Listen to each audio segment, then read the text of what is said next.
ಒಂದನೆಯ ಪ್ರಶ್ನೆ ಲಕ್ಷಣ್. ಶ್ರೀರಾಮಕೃಷ್ಣರ ಅವಶೇಷಗಳ ಕುರಿತಾಗಿ ಸ್ವಾಮಿ ವಿವೇಕಾನಂದರ ಆಸೆ ಏನಾಗಿತ್ತು? ಚಿರಕಾಲ ಜನರಿಗೆ ಸ್ಫೂರ್ತಿದಾಯಕವಾಗಿರುವಂತೆ ಶ್ರೀರಾಮಕೃಷ್ಣರ ಅವಶೇಷಗಳನ್ನು ಒಂದು ಶಾಶ್ವತವಾದ ಹಾಗೂ ವಿಶಿಷ್ಟವಾದ ದೇವಾಲಯದಲ್ಲಿ ಪ್ರತಿಷ್ಠಾಪಿಸಬೇಕೆಂದು ಸ್ವಾಮಿ ವಿವೇಕಾನಂದರು ಆಸೆಪಟ್ಟಿದ್ದರು. ಸರಿಯಾಗಿದೆ. Next question. ಅನಿರುದ್ಧ್. ಮನಃಶಾಸ್ತ್ರಜ್ಞ ಕಾರ್ಲ್ ಜಿ ಯುಂಗ್ ಬೇಲೂರು ಮಠಕ್ಕೆ ಬಂದಾಗ ವಿಜ್ಞಾನಾನಂದರನ್ನು ಏನೆಂದು ಕೇಳಿದನು ಮತ್ತು ಸ್ವಾಮಿಗಳು ಏನೆಂದರು?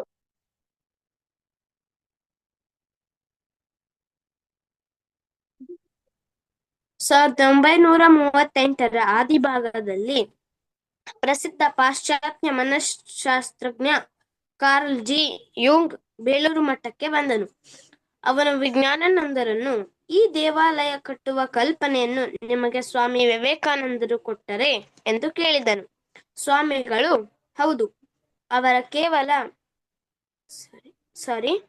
ಹೌದು, ಅವರ ಕಲ್ಪನೆಗಳ ಆಧಾರದ ಮೇಲೆ ನಾನು ಮೊದಲ ಯೋಜನೆ ತಯಾರಿಸಿದೆ. ಆದರೆ ಅವರಿಗೆ ಅದು ಒಪ್ಪಿಗೆಯಾಗಲಿಲ್ಲ. ಒಂದೆರಡು ಬಾರಿ ಆ ಯೋಜನೆಯನ್ನು ಬದಲಿಸಿದ ನಂತರ ಕೊನೆಗೆ ಸ್ವಾಮೀಜಿ ಒಪ್ಪಿದರು ಎಂದರು. ಸರಿಯಾಗಿದೆ. ಮೂರನೆಯ ಪ್ರಶ್ನೆ ಅಮೂಲ್ಯ. ಬೇಲೂರು ಮಠದ ಶ್ರೀರಾಮಕೃಷ್ಣ ದೇವಾಲಯವು ಯಾವುದರ ಸಂಯೋಜನೆಯಾಗಿದೆ? ಬೇಲೂರು ಮಠದ ಶ್ರೀರಾಮಕೃಷ್ಣ ದೇವಾಲಯವು ಪ್ರೌಢ ಪಾಶ್ಚಾತ್ಯ ವಾಸ್ತುಶಿಲ್ಪ ಶೈಲಿಗಳ ಸಂಯೋಜನೆಯಾಗಿದೆ. ಸರಿಯಾಗಿದೆ. ನಾಲ್ಕನೆಯ ಪ್ರಶ್ನೆ ಭರತ್. ದೇವಾಲಯದ ಗರ್ಭಮಂದಿರದಲ್ಲಿ ಯಾವ ವಿಗ್ರಹವಿದೆ?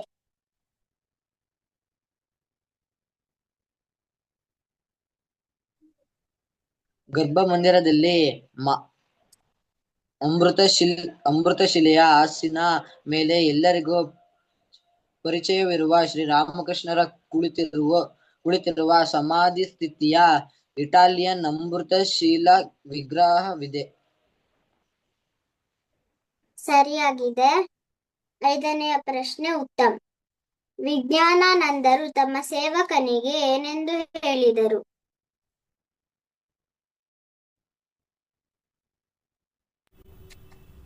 ಹೊಸ ದೇವಾಲಯದಲ್ಲಿ ಶ್ರೀರಾಮಕೃಷ್ಣರ ಪ್ರತಿಷ್ಠಾಪನೆಯಾದ ಮೇಲೆ ನಾನು ಸ್ವಾಮೀಜಿಗೆ ನಿಮ್ಮಿಂದ ಪವಿತ್ರಗೊಳಿಸಲ್ಪಟ್ಟ ದೇವತೆಯನ್ನು ನೀವು ಯೋಜಿಸಿದ್ದ ಹೊಸ ದೇಗುಲದಲ್ಲಿಗೆ ಪ್ರತಿಷ್ಠಾಪಿಸಲಾಗಿದೆ. ಮೇಲಿನಿಂದ ನಾನು ನೋಡುತ್ತಿರುತ್ತೇನೆ ಎಂದು ನೀವು ಹೇಳಿದ್ದೀರಿ. ದಯವಿಟ್ಟು ನೋಡಿ, ಹೊಸ ದೇಗುಲದಲ್ಲಿ ಶ್ರೀರಾಮಕೃಷ್ಣರು ಕುಳಿತಿರುವರು ಎಂದು ಹೇಳುತ್ತೇನೆ. ಸರಿಯಾಗಿದೆ. ಆರನೆಯ ಪ್ರಶ್ನೆ ಶ್ರೇಯನ್. ಬೆಳಗಿನ ತಿಂಡಿ ಆದ ಮೇಲೆ ಸ್ವಾಮೀಜಿಗೆ ನೀವೇನಾದರೂ ಹೇಳಿದ್ದೀರಾ ಎಂದು ಸೇವಕನು ವಿಚಾರಿಸಲು ವಿಜ್ಞಾನಾನಂದರು ಏನೆಂದರು? ಬೆಳಗಿನ ತಿಂಡಿ ಆದ ಮೇಲೆ ಅವರ ಸೇವಕನನ್ನು ಸ್ವಾಮೀಜಿಗೆ ನೀವೇನಾದರೂ ಹೇಳಿದ್ದೀರಾ ಎಂದು ವಿಚಾರಿಸಿದನು. ವಿಜ್ಞಾನಾನಂದರು ಹೌದು, ಹೇಳಿದೆ. ಮೇಲಿನಿಂದ ನೋಡುತ್ತಿರುತ್ತೇನೆ ಎಂದಿದ್ದೀರಲ್ಲ, ನೋಡಿ, ಈಗ ಶ್ರೀರಾಮಕೃಷ್ಣರು ಹೊಸ ದೇಗುಲದಲ್ಲಿ ಕುಳಿತಿರುವರು ಎಂದು ಹೇಳಿದೆ. ಅನಂತರ ನಾನು ಸ್ವಾಮೀಜಿ, ರಾಕಲ್ ಮಹಾರಾಜ್, ಮಹಾಪುರುಷ್ ಮಹಾರಾಜ್, ಶರತ್ ಮಹಾರಾಜ್, ಹರಿ ಮಹಾರಾಜ್, ಗಂಗಾಧರ್ ಮಹಾರಾಜ್ ಮತ್ತಿತರನ್ನು ನೈಋತ್ಯದ ಮೂಲೆಯಲ್ಲಿ ನಿಂತು ಪ್ರತಿಷ್ಠಾಪನಾ ಕಾರ್ಯಕ್ರಮವನ್ನು ನನ್ನ ಪ್ರತಿಷ್ಠಾಪಕ ಕಾರ್ಯಕ್ರಮವನ್ನು ನೋಡುತ್ತಿದ್ದನ್ನು ನಾನು ಸ್ಪಷ್ಟವಾಗಿ ನೋಡಿದೆ ಎಂದರು. ಸ್ವಲ್ಪ ಹೊತ್ತು ಸುಮ್ಮನಿದ್ದು, ನನ್ನ ಕೆಲಸ ಈಗ ಮುಗಿಯಿತು. ಸ್ವಾಮೀಜಿ ನನಗೆ ವಹಿಸಿದ್ದ ಜವಾಬ್ದಾರಿಯಿಂದ ನಾನೀಗ ಮುಕ್ತನಾಗಿರುವೆ ಎಂದರು. ಸರಿಯಾಗಿದೆ. ಏಳನೆಯ ಪ್ರಶ್ನೆ ಆದ್ಯ. ಶ್ರೀರಾಮಕೃಷ್ಣರು ವಿಜ್ಞಾನಾನಂದರಿಗೆ ಏನೆಂದು ಹೇಳಿದ್ದರು?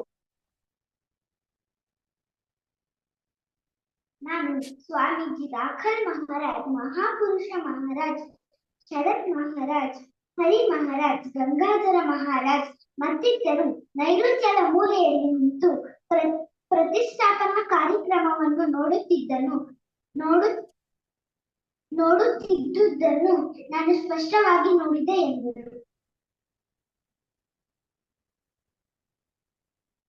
ಸರಿಯಾಗಿದೆ. 8ನೇ ಕ್ವಶನ್. ಬೇಲೂರು ಮಠ ಸಂಸ್ಕೃತಿ. ಬೇಲೂರು ಮಠಕ್ಕೆ ಬಂದ ಸ್ವಾಮಿಗಳು ಅಲ್ಲಿಯ ಸನ್ಯಾಸಿಗಳಿಗೆ ಏನೆಂದು ಹೇಳಿದರು? ಸಂಸ್ಕೃತಿ ಯಾರು ಇಲ್ಲಲ್ಲ ನವನಿ? ಲೋಚನ್.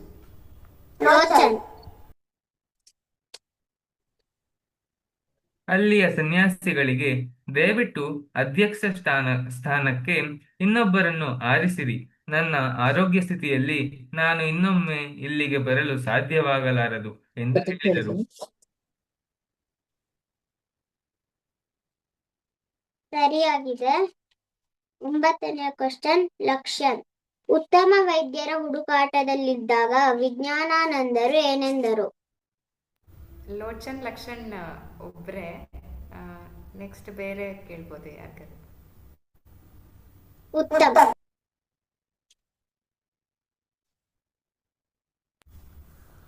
ಆಗ ವಿಜ್ಞಾನಾನಂದರು, ಹೌದು ಇದ್ದಾರೆ, ಇನ್ನೂ ಉತ್ತಮ ವೈದ್ಯರು, ಅವರೇ ಶ್ರೀರಾಮಕೃಷ್ಣರು. ನಾನು ಅವರ ರಕ್ಷೆಯಲ್ಲಿಯೇ ಇದ್ದೇನೆ ಎಂದರು.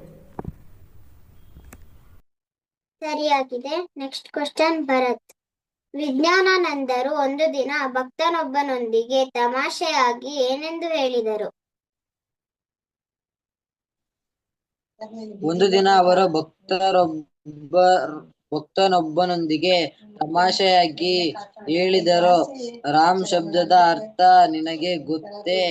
ಬಂಗಾಳಿಯಲ್ಲಿ ರಾಮ ಶಬ್ದದ ಉಚ್ಚಾರ ಹೇಗಿರುತ್ತದೆ? ಅದೊಂದು ಮಾದಕ ಪೇಯ ಕುಡಿಯುವವರಿಗೆ ನೀನದನ್ನು ಅರಿಯಲಾರೆ. ಹಾಗೆಯೇ ನೀನು ಭಗವತ್ ನಾಮದ ಮಹಿಮೆಯನ್ನು ಪುರಚರಣ ಮಾಡುವವರಿಗೆ ತಿಳಿಯಲಾರೆ. ಸರಿಯಾಗಿದೆ. 11ನೇ ಪ್ರಶ್ನೆ. ಅಮೂಲ್ಯ. ಸನ್ಯಾಸಿಯೊಬ್ಬರು ಆಯುರ್ವೇದ ವೈದ್ಯರನ್ನು ಕರೆಸೋಣವೆಂದು ಸಲಹೆ ಮಾಡಿದಾಗ ವಿಜ್ಞಾನಾನಂದರು ಏನೆಂದರು? ಸನ್ಯಾಸಿಯೊಬ್ಬರು ವಿಜ್ಞಾನಾನಂದರಿಗೆ ಆಯುರ್ವೇದದ ವೈದ್ಯರನ್ನು ಕರೆಸೋಣ ಎಂದಾಗ ಸಲಹೆ ಮಾಡಿದರು. ವಿಜ್ಞಾನಾನಂದರು ಗಂಭೀರವಾಗಿ, ಈ ಗಂಗಾವರಿಗೆ ಔಷಧಿ ಈ ಭಗವಂತನೇ ವೈದ್ಯ ಎಂಬರ್ಥ ಸಂಸ್ಕೃತ ಶ್ಲೋಕವನ್ನು ಹೇಳಿದರು. ಸರಿಯಾಗಿದೆ. 12ನೇ ಕ್ವಶನ್. ಅನಿರುದ್ಧ್. ವಿಜ್ಞಾನಾನಂದರು ತಮ್ಮ ನೋವನ್ನು ಶಾಂತವಾಗಿ ಸಹಿಸಿಕೊಳ್ಳುತ್ತಾ ಏನೆಂದು ನುಡಿಯುತ್ತಿದ್ದರು?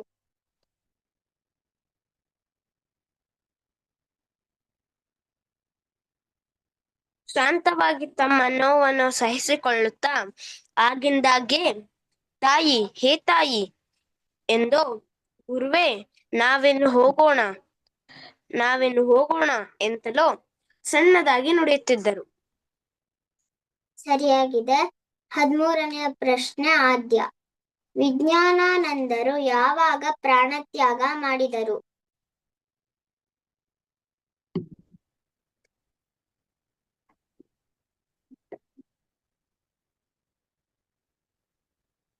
ಸಾವಿರದ ಒಂಬೈನೂರ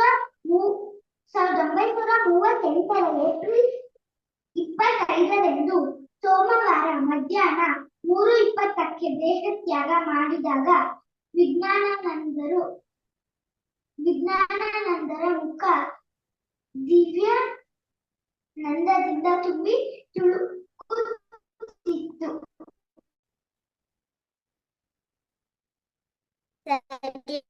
ಸರಿಯಾಗಿದೆ. 14ನೇ ಪ್ರಶ್ನೆ. ಶ್ರೇಯನ್. 3ನೇ ದಿನ ಸನ್ಯಾಸಿಗಳು ಭಕ್ತರು ಸೇರಿ ಏನು ಮಾಡಿದರು? ಮಾರನೆಯ ದಿನ ಸನ್ಯಾಸಿಗಳು ಭಕ್ತರು ಸೇರಿ ಎಲ್ಲಿ ಸ್ವಾಮಿಗಳು ಒಮ್ಮೆ ತಾಯಿಯ ದರ್ಶನ ಮಾಡಿದ್ದರೋ ಆ ಗಂಗಾ ಯಮುನಾ ಸಂಗಮ ಸ್ಥಳಕ್ಕೆ ದೇಹವನ್ನು ಕೊಂಡೊಯ್ದು ಅದನ್ನು ಕಲ್ಲಿನ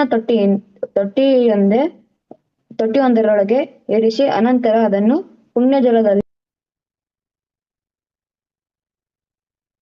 ಸ್ವಾಮಿ ವಿಜ್ಞಾನಾನಂದರ ಜೀವನ ಯಾವುದಕ್ಕೆ ತಾರ್ಪಣೆಯಾಗಿತ್ತು?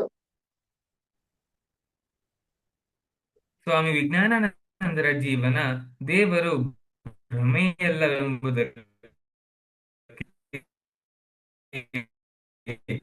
ಧರ್ಮವೆಂದರೆ ಭಗವತ್ ಸಾಕ್ಷಾತ್ಕಾರ ಎಂಬುದಕ್ಕೆ ಸರಿಯಾಗಿದೆ. ಕೊಂಡು ಬ್ಯಾರಿಸ್ಟರ್ಗೆ ಏನೆಂದರು?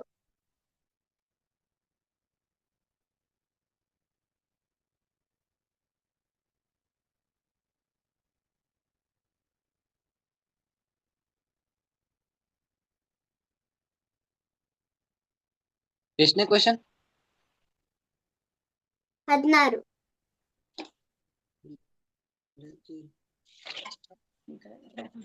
ಸ್ವಾಮಿಗಳು ಕಣ್ಣು ಮುಚ್ಚಿಕೊಂಡು ಅವರು ಹೇಳಿದ್ದನ್ನೆಲ್ಲ ಕೇಳಿ ಆಮೇಲೆ ತಮ್ಮ ಎದೆಯ ಮೇಲೆ ಕೈಯಿಟ್ಟುಕೊಂಡು, ನೀವು ಹೇಳುವುದೆಲ್ಲ ನಿಮ್ಮ ದೃಷ್ಟಿಯಿಂದ ಸರಿ, ಆದರೆ ನಾನು ಈ ವ್ಯಕ್ತ ಪ್ರಪಂಚದ ಹಿಂದಿರುವ ವ್ಯಾಪಕ ಪ್ರಜ್ಞೆಯನ್ನು ಅನುಭವಿಸಿರುವೆ, ಅದನ್ನು ನನ್ನ ಕಣ್ಣುಗಳಿಂದಲೇ ನೋಡಿರುವೆ ಎಂದರು ಬ್ಯಾರಿಸ್ಟರ್ ಮಾರ್ಟಿನ್.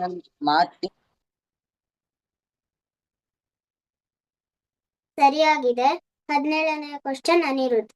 ವಿಜ್ಞಾನಾನಂದರ ಆಧ್ಯಾತ್ಮಿಕ ಅನುಭವಗಳು ಯಾರ ಸಂಶಯವನ್ನು ನಿವಾರಿಸಿದವು?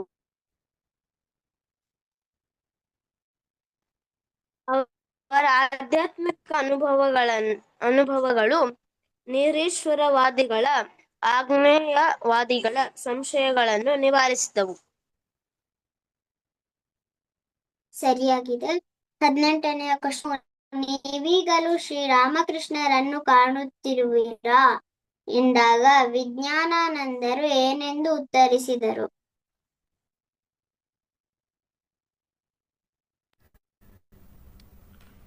ಸನ್ಯಾಸಿಯೊಬ್ಬರು ಸ್ವಾಮಿಗಳನ್ನು ನೀವೀಗಲೂ ಶ್ರೀರಾಮಕೃಷ್ಣರನ್ನು ಕಾಣುತ್ತಿರುವಿರಾ ಎಂದು ಕೇಳಿದರು.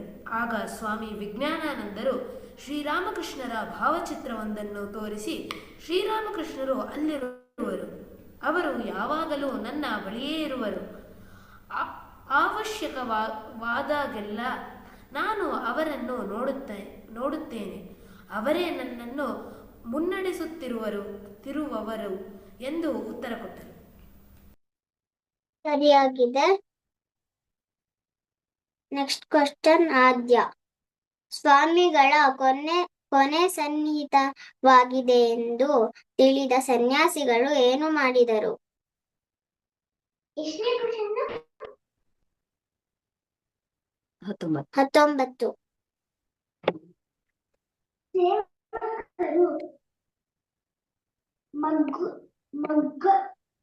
ಮಗ್ಗುಲು ಬದಲಿಸಲು ಪ್ರಯತ್ನಿಸಿದಾಗ ಹ ಹ ಎಂದು ಸಣ್ಣ ಧ್ವನಿ ಮಾಡಿ ತಮ್ಮ ಕೊನೆ ಸನ್ನಿಹಿತವಾಗಿದೆ ಎಂದು ಸೂಚಿಸಿದರು. ಒಬ್ಬ ಸನ್ಯಾಸಿ ಅವರ ಬಾಯಲ್ಲಿ ಸ್ವಲ್ಪ ಗಂಗಾಜಲವನ್ನು ಹಾಕಿದರು. ಉಳಿದವರು ಓಂ ನಮೋ ಭಗವತೆ ರಾಮಕೃಷ್ಣಾಯ ಎಂದು ಜಪಿಸತೊಡಗಿದರು. ಸರಿಯಾಗಿದೆ. 20ನೇ ಕ್ವಶನ್ ಅಮೂಲ್ಯ. ದೇವಾಲಯದ ಸಮರ್ಪಣಾ ಸಮಾರಂಭ ಯಾವಾಗ ನಡೆಯಿತು?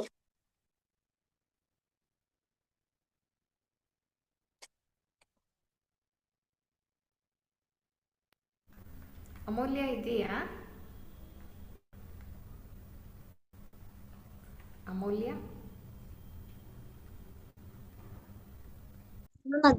ನೆಕ್ಸ್ಟ್ ನಮ್ಗೆ ಎಷ್ಟನೇ ಕ್ವಶನ್?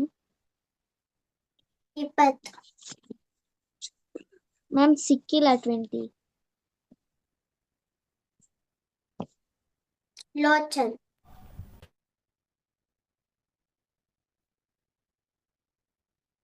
1938 ಜನವರಿ 12ರಂದು ವಿಜ್ಞಾನಾನಂದರು ಅಲಹಾಬಾದಿನಿಂದ ಬೇಲೂರು ಮಠಕ್ಕೆ ದೇವಾಲಯದ ಸಮರ್ಪಣಾ ಸಮಾರಂಭಕ್ಕಾಗಿ ಬಂದರು. ಸರಿ. ದೇವಾಲಯದ ಯಾವಾಗ ನಡೆಯಿತು?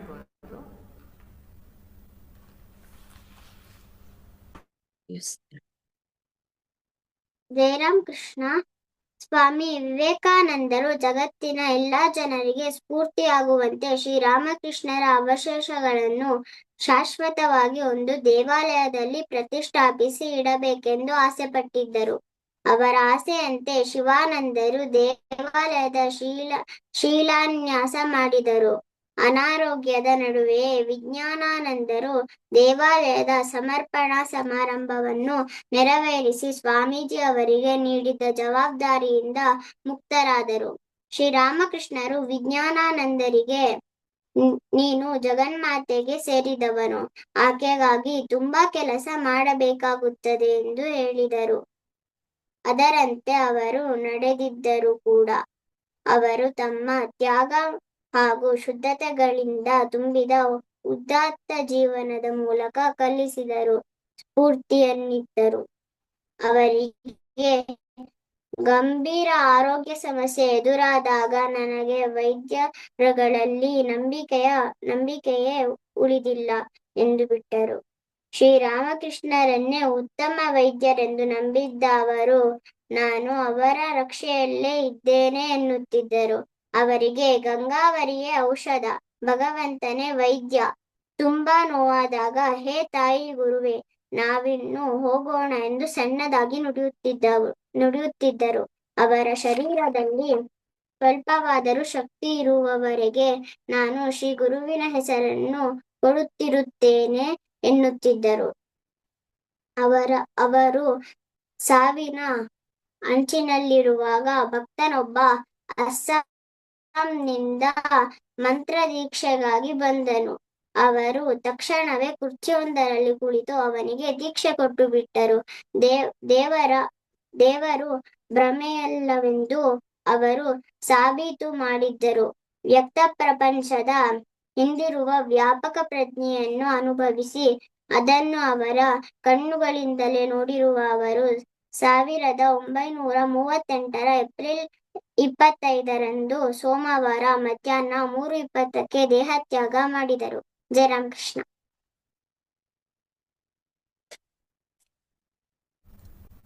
ಜಯರಾಮ್ ಕೃಷ್ಣ ನವನಿ, ತುಂಬ ಚೆನ್ನಾಗಿ ಕ್ವಶನ್ಸ್ ಪ್ರಿಪೇರ್ ಮಾಡಿದ್ದೆ. ಅಷ್ಟೇ ಚೆನ್ನಾಗಿ ಕ್ವಶನ್ಸನ್ನು ಕೇಳಿದೆ. ಅಷ್ಟು ಕ್ಲಾರಿಟಿ ಇತ್ತು ನೀನು ಕೇಳ್ತಾ ಇರೋ ಕ್ವಶನ್ಸ್ ಅಂತಲೇ ಯಾರೋ ದೊಡ್ಡ ಹುಡುಗರು ಕೇಳ್ತಾ ಇದ್ದಾರೆ ಅನ್ನೋ ಥರ ಇತ್ತು. ಧನ್ಯವಾದಗಳು ನವನಿ. ಇಲ್ಲಿ ಒಂದು ಪಾಯಿಂಟ್ ನನಗೆ ಇಷ್ಟ ಆಗಿದ್ದು, ಒಬ್ಬ ಭಕ್ತ ಬಂದು ತಮಾಷೆಯಾಗಿ ಕೇಳ್ತಾನೆ, ರಮ್ ಅಂದರೆ ನಿಮಗೆ ಗೊತ್ತಾ ಸ್ವಾಮೀಜಿ ಅಂತ ಕೇಳ್ತಾರೆ. ಅದಕ್ಕೆ ವಿಜ್ಞಾನಾನಂದರು ಹೇಳ್ತಾರೆ, ಅದೊಂದು ಮಾದಕ ಪೇಯ, ಅದು ಕುಡಿಯೋವರೆಗೆ ನೀನು ಅದನ್ನು ತಿಳಿಯೋಕ್ಕಾಗಲ್ಲ. ಅದೇ ಥರ ನಾವು ಭಗವನ್ ನಾಮ ಉಚ್ಚಾರಣೆ ಅದನ್ನು ಪುನರುಚ್ಚಾರಣೆ ಮಾಡ್ತಾ ಮಾಡ್ತಾ ಅದರ ರುಚಿ ನಮಗೆ ಗೊತ್ತಾಗ್ತಾ ಹೋಗುತ್ತೆ. ಆ ರುಚಿ ಸಿಕ್ಕ ಮೇಲೆ ಅದನ್ನು ಬಿಡೋಕ್ಕೆ ಇಷ್ಟ ಆಗಲ್ಲ ಅನ್ನೋದನ್ನು ಚೆನ್ನಾಗಿ ಹೇಳ್ತಾರೆ ಇಲ್ಲಿ.